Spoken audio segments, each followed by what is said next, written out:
There's a moment we never see coming, that moment when it's clear that it's ending. Whether it's a relationship, a connection, or a love that once felt unbreakable suddenly, you're at the edge. And here's the truth, what you do in those final moments won't just change how they see you, it will change how you see yourself. When someone is about to leave your life, whether by choice or by their actions, you face a choice too. Not about stopping them, not about changing their mind, but about how you show up in that final moment. Because that's the moment that reveals who you really are, not when you were happy and everything was easy. Not when they were giving you attention, but when it's hard, when your heart is breaking, when you're tempted to beg, to chase, to argue. That's when your strength is tested. Will you plead for love, or will you choose peace? Sometimes the most powerful thing you can say is nothing at all. Sometimes the most healing thing you can do is walk away with your head high. People remember how you made them feel in the end. But more importantly, you remember how you made yourself feel, because that final moment, it stays with you. It either becomes a wound or a turning point, a scar of regret or a badge of self-respect. When you choose to stay silent instead of sending that one last message, when you choose to leave instead of being someone's backup plan, when you say, "I deserve more than this," even if it hurts, you shift the entire story. You don't need revenge. You don't need closure from them. You don't even need them to understand. All you need is the courage to act like the person you know you are, in the moment it matters most. Your response defines your value, not the relationship. Because in the end, it's not about how much you cried or how long you stayed. It's not about how many chances you gave or how many times you forgave. It's about what you chose to do when you realized they didn't see your worth. That exact moment, when they disappointed you again, when the apology didn't come, when the love didn't feel like love anymore, that moment is where your real value begins to speak. And the way you respond is everything. Do you fight to be chosen by someone who never showed up when it mattered most? Do you hold on tighter to someone who was already letting go? Or do you step back, not out of weakness, but out of quiet, unshakable strength? Because strength doesn't always roar. Sometimes it walks away in silence, with tears burning behind the eyes. They might never see what they had in you. They might never say, "I'm sorry," for what they did. They might never understand the nights you stayed up wondering why you weren't enough. But that moment you choose not to fight for their love anymore. That's when you begin fighting for yourself. And that is when your value is no longer up for debate, not because they gave it to you, but because you claimed it. You don't need them to validate what you already know in your soul. You don't need the closure they won't give, or the apology they're too proud to offer. What you need is the reminder that love shouldn't feel like a battle you're always losing. Respect shouldn't be negotiated. Attention shouldn't be earned through suffering. And your value isn't something someone else gets to decide. You define it in how you walk away, in how you stop explaining yourself to someone who's not listening, in how you no longer beg for what should have been given freely. That is power, that is healing, that is when everything starts to change. Let me know if you'd like this adapted into a short video script, real caption, or YouTube description with hashtags. Certainly, here's a powerful, emotionally rich expansion of moments of silence speak louder than angry words. Crafted in a heartfelt, spoken, word style with pauses after every 6 lines for effect, moments of silence speak louder than angry words. Because silence isn't the absence of emotion, it's the weight of all the feelings left unspoken. It's the pain that sits heavy in your chest when you've said all you could say, and they still didn't hear you. It's the heartbreak of realizing that no amount of explaining, no amount of pleading will make someone care the way you hoped they would. So you stop. You fall silent not because you have nothing to say, but because you've said it all and it changed nothing. And that silence becomes louder than any scream because people feel it. They feel when your energy shifts.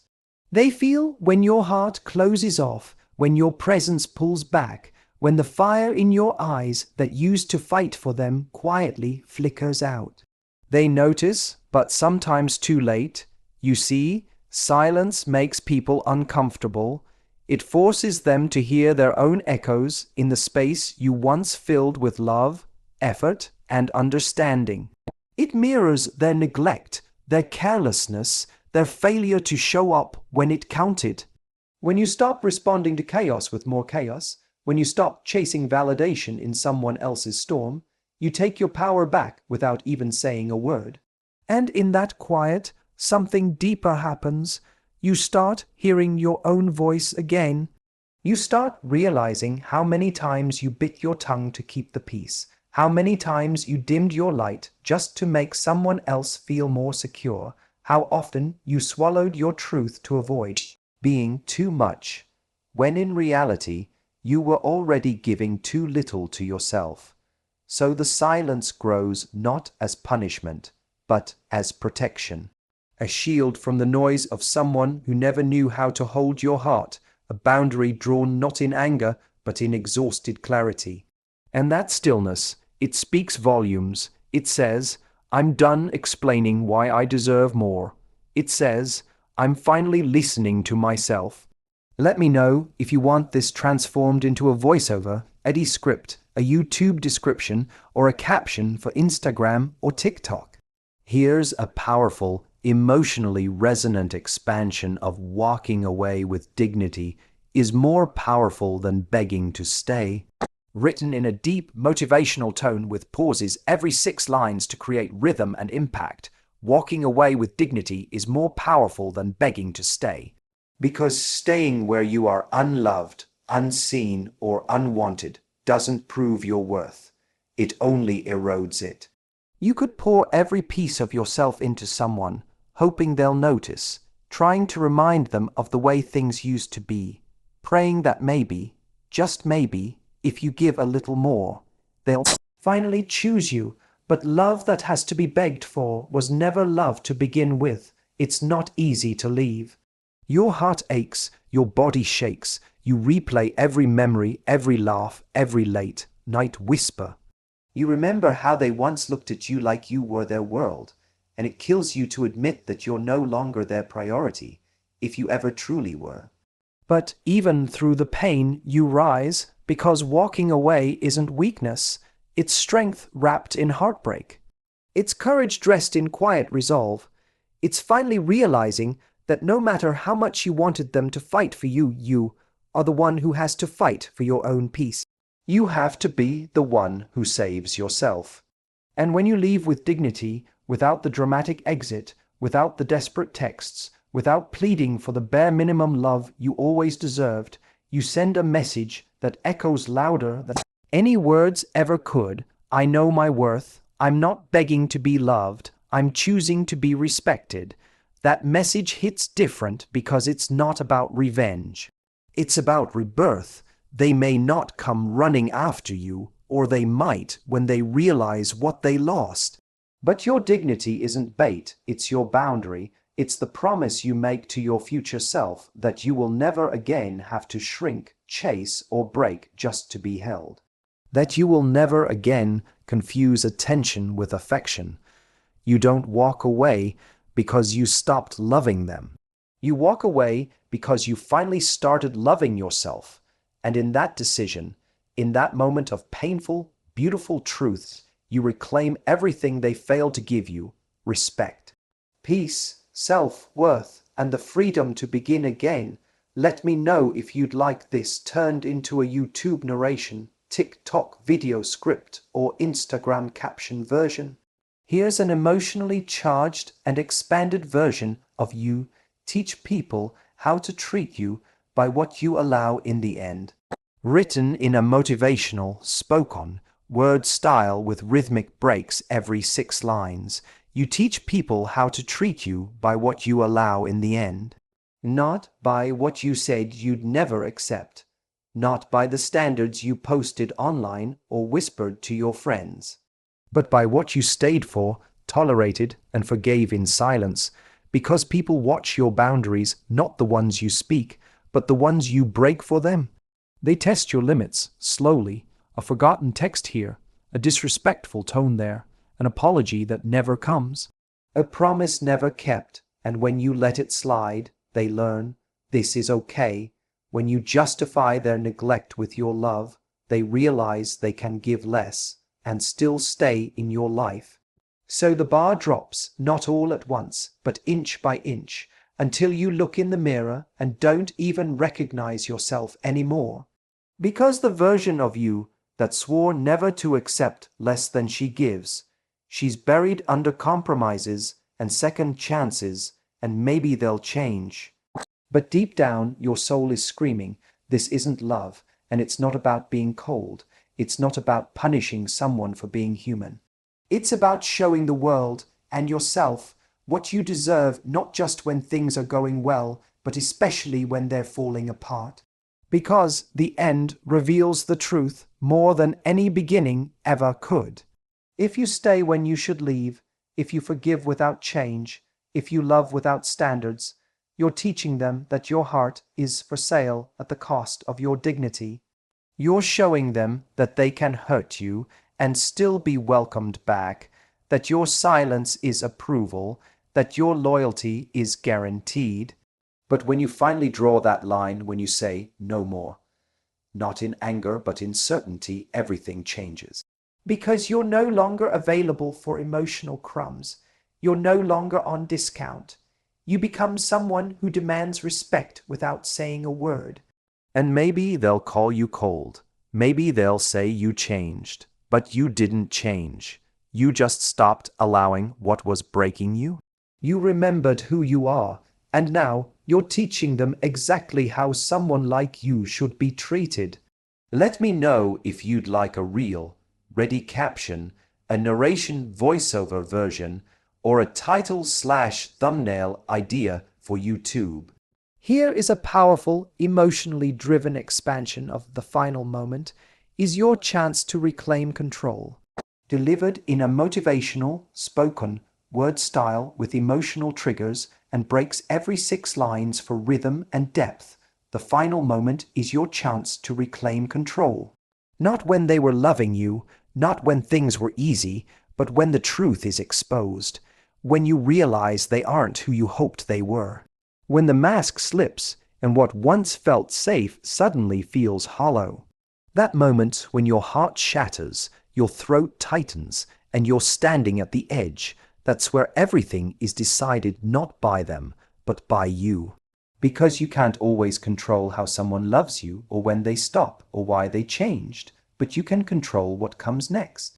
You can control whether you collapse at their feet or stand tall, trembling but unbroken. You can choose not to chase someone who's already walking away. Control doesn't mean pretending it didn't hurt. It means allowing it to hurt and still choosing yourself. It means facing the fear of being alone and realizing it's not as terrifying as being with someone who doesn't value you.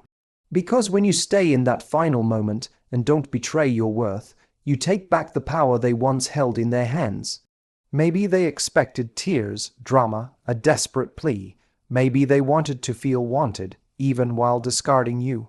But instead, you give them silence. You give them peace. You give them a version of you they didn't expect, the version that no longer needs them to be whole. In that quiet resistance, in that graceful goodbye, you send a louder message than screaming ever could. I choose me now, not because it's easy, not because you don't love them, but because you finally realize you've spent too long loving someone who wasn't loving you right. The final moment isn't about them regretting their decision. It's about you never regretting yours. You don't need them to fall apart to feel vindicated. You don't need them to understand your worth. You just need to walk away in a way that tells your future self, I didn't lose myself trying to keep someone who didn't stay. Let me know if you'd like this turned into a voiceover script, emotional reel caption, or YouTube thumbnail plus title idea. Here is a deeply emotional, extended version of Closure Doesn't Come From Them. It comes from your decision. Written in a heartfelt, spoken, word tone with powerful emotional cues and breaks every 6 lines for resonance and rhythm, closure doesn't come from them, it comes from your decision. Not from the apology you keep waiting for, not from the last conversation where you hoped they'd finally get it, not from hearing, "You were right, I messed up," because truthfully, some people will walk away without ever looking back long enough to see the damage they caused. They may never say sorry, they may never admit what they did, they may twist the story, make you the villain, or act like you never mattered in the first place. And that kind of silence can feel like a scream in your chest, a wound that reopens every time you wonder, why wasn't I enough? But here's the shift. Closure was never something they had the power to give, because waiting for them to heal you is giving them the knife and asking for mercy. Closure is what happens when you finally stop chasing answers from someone who was never honest with you to begin with. It's what you give yourself when you realize your peace can't depend on their guilt. You create closure when you say, "I didn't deserve what happened, but I deserve to move forward." You create it when you block the number, delete the message, walk past the place where it all fell apart and say, "This chapter is over," even if they never explained why. You create closure when you stop rehearsing the pain, when you stop rewriting the ending, hoping it turns out softer, when you finally accept that the version of love you wanted from them was one they were never capable of giving, and that has nothing to do with your worth and everything to do with their limits. Sometimes closure is just choosing yourself in the silence. It's the moment you stop waiting for someone to make it make sense. It's crying one last time and then deciding you've cried enough. It's breathing again without needing their permission. It's letting go not because it didn't matter, but because you do. Let me know if you'd like a real version, caption with hashtags, or a YouTube script with intro and outro. Here is a powerful and emotionally intense expansion of what you tolerate in the final moment echoes into your future. Written in a motivational spoken word tone, with carefully placed breaks every 6 lines to heighten emotional weight and resonance. What you tolerate in the final moment echoes into your future. Because that moment, that last look, that final message, that decision to stay silent, to forgive again, to give them one more chance, it's not just about now. It's a signal, a pattern, a lesson, and whether you realize it or not, it's shaping what comes next. When you let someone walk all over your boundaries one last time, when you let love twist into obligation, when you silence your gut because your heart still hopes you're planting seeds of regret, not just for what they did, but for what you allowed to keep happening, and it hurts because you wanted to believe in them. You wanted to believe love was enough to change things. You kept telling yourself, "If I just hold on a little longer." But every time you stayed after the disrespect, every time you justified their silence, you taught your future self that this is what love is supposed to look like. You didn't just tolerate their behavior, you trained yourself to settle, to normalize inconsistency, to soften your standards for someone who kept failing to meet them, and what you accept today becomes what you expect tomorrow.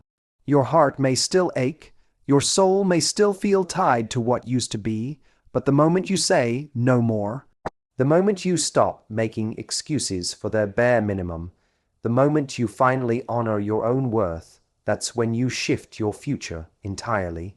Because pain doesn't just come from what they did, it comes from betraying yourself to protect a connection. But healing starts the moment you stop tolerating what breaks you, when you raise the bar for the last time. When you close the door, not out of spite, but out of deep, unshakable self-respect.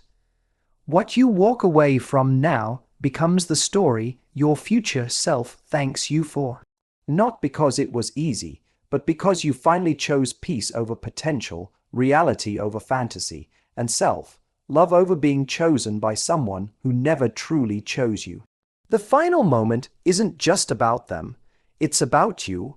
What you do then changes everything, not because it changes the past, but because it redefines your future